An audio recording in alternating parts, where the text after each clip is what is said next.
Bismillahirrahmanirrahim. Assalamualaikum warahmatullahi wabarakatuh. Selamat datang di mata kuliah Pasar Keuangan Internasional kelas A untuk semester ganjil tahun akademik 2017-2018 di program studi Ekonomi Islam Fakultas Ilmu Agama Islam Universitas Islam Indonesia. Di pertemuan pada pekan pertama ini kita akan mempelajari beberapa hal, yaitu yang pertama kontrak belajar, kemudian adalah gambaran umum mata kuliah. Kita mulai dari kontrak belajar dan akan ada beberapa slide mengenai kontrak belajar pada penjelasan ini. Yang pertama, mata kuliah ini merupakan mata kuliah daring alias mata kuliah online.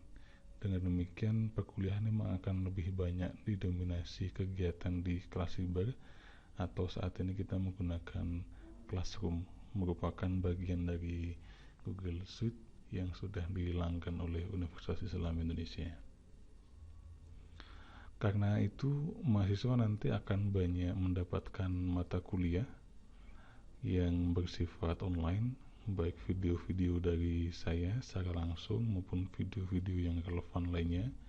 Mahasiswa nanti juga akan mendapatkan penugasan, ada beberapa tugas yang dikerjakan, dan juga nanti masih akan ada ujian, baik itu ujian tengah semester maupun ujian akhir. Karena itu, mahasiswa betul-betul diharapkan aktif mengikuti rangkaian perkuliahan yang telah disusun, ya, karena pertemuan fisik agak sulit kita lakukan, alias memang mata kuliah ini didesain untuk kuliah online. Selanjutnya juga kami perlu tekankan bahwa mata kuliah ini merupakan bagian dari kurikulum baru, kurikulum KKNI, yang sangat menekankan kompetensi mahasiswa sebagai tujuan pembelajaran dan juga sangat menekankan keaktifan mahasiswa. Jadi fokusnya dulu lebih banyak dosen yang berperan di kelas, maka saat ini mahasiswalah yang lebih banyak berperan dan lebih dominan di kelas. Maka dari itu, mahasiswa selain mengikuti perkuliahan dengan baik, dan mereka juga dituntut untuk aktif mengasah diri, mengasah keterampilan, sehingga menjadi pribadi yang lebih baik dan lebih sukses. Selanjutnya, di mata kuliah ini, kuliah daring nanti akan kita arahkan untuk menjelaskan materi secara umum. Jadi ada penjelasan semacam ini dan juga penjelasan yang lain mungkin. Kemudian mahasiswa disilahkan untuk mendiskusikan, bertanya dan seterusnya untuk memperdalam materi yang telah disampaikan di kelas. Selanjutnya, setelah dianggap cukup materi maupun diskusinya, akan ada beberapa tugas yang dalam satu semester akan kita upayakan, ya di kisaran 10-an kali tugas, yang itu banyak bersifat kuis atau pertanyaan-pertanyaan mengenai materi yang telah disampaikan. Tugas lain sekiranya nanti ada akan kita jelaskan lebih lanjut. Kemudian ujian, tadi sudah kita singgung juga, ada ujian tengah semester dan ada ujian akhir semester. Selanjutnya kita juga perlu sampaikan kehadiran dalam pertemuan online itu nanti di kisaran 75% dari total pertemuan, yang itu nanti akan menjadi syarat bisa mengikuti ujian akhir dan juga memperoleh nilai akhir dalam bentuk huruf. Apabila mahasiswa tidak bisa memenuhi ini, maka dengan berat hati kita akan tidak mengikutkan mereka dalam ujian akhir semester, sehingga kemungkinan nilai akhirnya pun juga tidak kita sampaikan. Karena itu betul-betul kami harapkan teman-teman sekalian masuk dengan semangat di kuliah online. Kemudian perlu juga kita sampaikan bagaimana kehadiran itu dihitung dalam kuliah online. Kalau untuk kuliah biasa tentu dengan tanda tangan. Nah, di kuliah online ini sementara kita akan menggunakan beberapa model, yaitu yang paling pokok teman-teman nanti, karena setelah ada penyampaian materi mungkin ada yang ditanyakan, itu juga kita anggap sebagai kehadiran. Kemudian kalau ada temannya yang bertanya kemudian teman lain menjawab, itu juga kita akan hitung sebagai kehadiran. Atau bisa jadi teman-teman cukup sekedar memberikan komentar atau statement di forum yang dimana kuliah online ini disampaikan, maka itu pun juga sudah kita anggap cukup. Selain itu ada juga kemungkinan ya, yaitu bahwa kita akan menggunakan model penghitungan kehadiran yang lain yang di classroom diakomodasi atau diterima. Cuman untuk saat ini kita anggap cukup dengan model-model yang sudah ada dulu. Nah, karena itu teman-teman diharapkan untuk secara aktif memantau kehadiran ya dengan melihat Unisys. Dilihat secara berkala, dipastikan bahwa kehadiran dosen sudah sama dengan kehadiran mahasiswa selama mahasiswa selalu hadir di kuliah online. Nah, jika terjadi sesuatu yang tidak pas, tidak match ya antara apa yang ada di Unisys dengan apa yang teman-teman selama ini yakini bahwa selama ini masuk dan seterusnya, mohon segera melaporkan. Kita akan upayakan yang terbaik meskipun nanti mekanisme mungkin akan kita tanyakan lagi ke akademik. Jadi kalau misalnya sebetulnya sudah kuliah online cuman ternyata saya salah menginput atau sebagainya, maka nanti akan kita upayakan perbaikan dan seterusnya. Komponen penilaian di kelas kita kurang lebih akan seperti ini. Kehadiran yaitu kuliah online tadi ada 10, keaktifan dalam menjawab dan diskusi dan seterusnya nanti juga sekitar 10%. Sedangkan tugas karena memang bobotnya jumlahnya banyak, kita beri bobot cukup besar yaitu 30%. Adapun UTS dan UAS masing-masing cuma 25%, sehingga sebetulnya kalau teman-teman hanya mengandalkan ujian akhir ataupun ujian tengah semester itu sangat tidak ideal. Kalau bisa memang masuk dengan penuh semangat di mata kuliah yang lain, di semua di mata kuliah ini secara full dan juga mengikuti tugas-tugas yang lainnya. Definisi 10% tadi acuannya adalah 75% total pertemuan, artinya kalau itu dipenuhi baru dapat nilai 10%. Kalau tidak, kita tidak bisa memberikan nilai 10%. Kemudian nilai keaktifan 10% tadi yaitu kalau aktif bertanya, aktif menjawab dengan baik dalam kuliah daring. Kenapa harus ada penekanan menjawab pertanyaan atau bertanya dengan baik? Ini untuk mengantisipasi pertanyaan-pertanyaan atau jawaban-jawaban yang bersifat hanya sekedar main-main misalnya dan seterusnya. Jadi betul-betul kita harapkan diskusi yang berlangsung adalah diskusi yang memberikan manfaat untuk kelas secara keseluruhan. Kemudian tugas mendapatkan porsi sangat besar karena betul-betul kita harapkan mahasiswa punya skill, punya kemampuan, dan yang paling pokok tentu mandiri untuk mengerjakan tugas-tugas tersebut. Karena itu kita beri poin yang luar biasa besar. Teman-teman harus ingat untuk saat ini kita sudah melanggan Turnitin dan juga Authenticate, yaitu 2 aplikasi untuk mengecek adanya plagiarisme dan seterusnya. Karena itu sangat hati-hati dalam penugasan, jangan sampai sekedar untuk mengcopy paste bahan-bahan yang sudah ada misalnya, atau apalagi bahan-bahan itu berada dari internet dan seterusnya, karena itu akan merugikan teman-teman sendiri. Tadi sudah kita singgung, UTS dan UAS cuma memberikan kontribusi sekitar 50% dan itu sangat sayang kalau teman-teman hanya mengandalkan itu. Jadi betul-betul kami harapkan tugas kemudian keaktifan di kelas dimaksimalkan. Sangat sayang kalau hanya mengandalkan ujian akhir karena nilai maksimalnya sangat sedikit dibandingkan dengan porsi yang lain. Nilai akhir nanti akan dikonversi dalam bentuk angka dengan ketentuan kurang lebih seperti ini.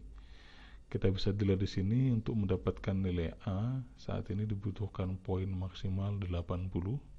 Artinya kalau UTS dan OAS-nya bagus, kemudian tugas juga bagus, potensi untuk dapat A luar biasa. Apalagi kalau ditambah dengan keaktifan dan kehadiran yang maksimal. Nah, perlu saya peringatkan bahwa untuk mendapatkan nilai lulus untuk mata kuliah ini dibutuhkan nilai 55. Artinya kalau hanya masuk UTS dan UAS kemudian dapat nilai maksimal pun nilainya hanya sekitar C. Karena itu saya sangat tekankan pentingnya masuk kelas online, pentingnya mengerjakan tugas bagi teman-teman sekalian. Nilai di bawah C adalah nilai yang kalau bisa dihindari betul ya, jangan sampai, karena nanti akan mengganggu kelulusan teman-teman dan juga mungkin mengganggu aspek yang lain dalam perkuliahan. Selanjutnya kita sampaikan juga bahwa nilai akhir teman-teman nanti akan disahkan dalam sebuah rapat yudisium. Dalam rapat ini nilai semua mahasiswa akan dirapatkan di Dewan Dosen. Karena itu teman-teman nanti punya kesempatan seandainya rapat menghasilkan nilai yang tidak pas atau tidak match dengan harapan teman-teman atau keyakinan teman-teman akan nilai tersebut, silahkan mengajukan komplain. Komplain ini bisa disampaikan, nanti bisa ditanya ke akademik mekanismenya seperti apa, dan jika memang benar ada kesalahan pada dosen dalam penilaian, maka nilai asli yang sesuai dengan hasil yang diperoleh teman-teman akan diberikan. Tapi seandainya komplainnya tidak berdasar, maka untuk sementara kita belum ada ketentuan seperti apa, tapi sebaiknya dihindari komplain yang tidak perlu atau komplain yang tidak terlalu berdasar begitu ya. Perlu juga kami sampaikan batas waktu untuk komplain adalah sekitar 2 pekan setelah rapat yudisium. Artinya setelah 2 pekan jika tidak ada komplain, nilai kita anggap sudah final, sudah mengikat, tidak bisa lagi ada revisi dan seterusnya. Karena itu betul-betul seandainya ada sesuatu yang tidak pas, teman-teman bisa segera menyampaikan kepada kami. Selanjutnya kita lihat gambaran mata kuliah ini secara umum. Nama mata kuliah kita adalah Pasar Keuangan Internasional. Dalam kurikulum KKNI, Prodi Ekonomi Islam, mata kuliah ini diberikan untuk mahasiswa semester 7. Bobotnya adalah 4 satuan kredit perkuliahan.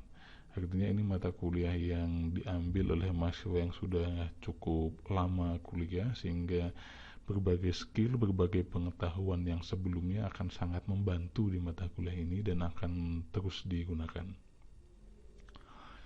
Mata kuliah ini adalah mata kuliah wajib.